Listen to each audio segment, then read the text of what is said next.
Hello everyone, I'm Mary.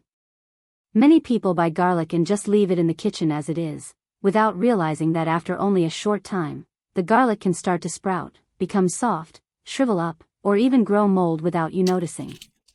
It may look like a small matter, but in fact it is very wasteful. If your family also often buys garlic in one batch to use gradually, then today I will share with you 4 very practical ways to store garlic. There is a method that helps garlic stay dry longer, a method that limits sprouting, and even one method that both preserves the garlic and turns it into a very delicious side dish for family meals. Let's go through each method right away so everyone can easily follow along.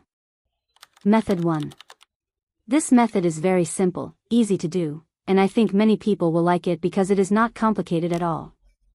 You only need a clean, dry jar and a little flour to get started. First, prepare a glass jar or a plastic container, either one is fine, as long as it is clean and especially completely dry. Then, pour a layer of flour about 2 to 3 centimeters thick into the bottom of the jar. This layer of flour will stay at the very bottom and help absorb moisture at the base of the jar. The bottom of a jar is a place where air can easily get trapped, so if you place the garlic directly there, over time the garlic may absorb moisture from underneath. Once you have the layer of flour, arrange the garlic inside. The garlic should be kept whole, with its natural dry outer skin intact, no need to peel it. While arranging, take the opportunity to sort them as well. Keep the bulbs that feel firm and have nice dry skins.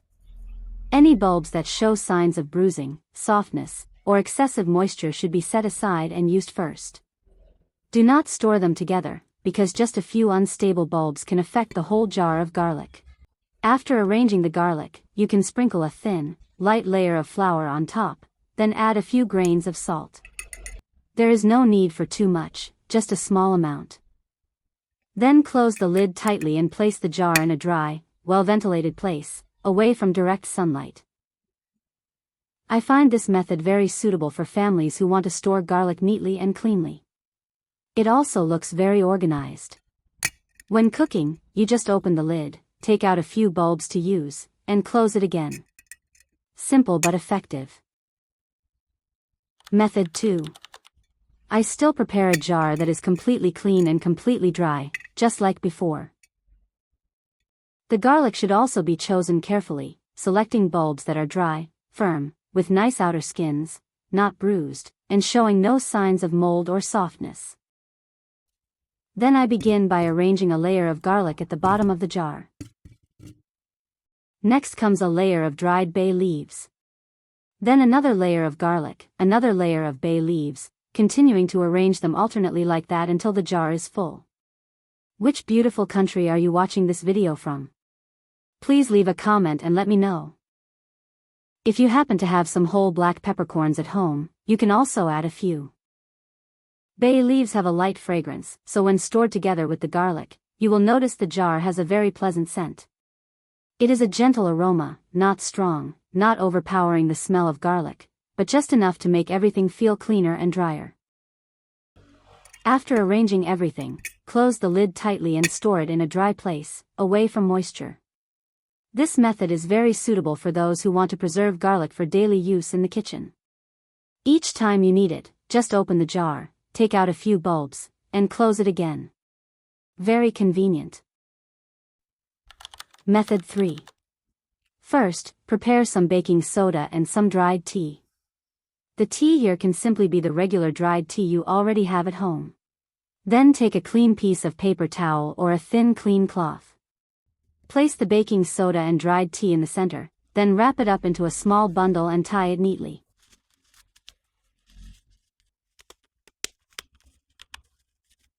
This small bundle will be placed together with the garlic. If you are storing the garlic in a mesh bag, a paper bag, or any bag with moderate ventilation, you only need to put the bundle inside with it. Then tie it up neatly and hang it in a dry, well-ventilated place.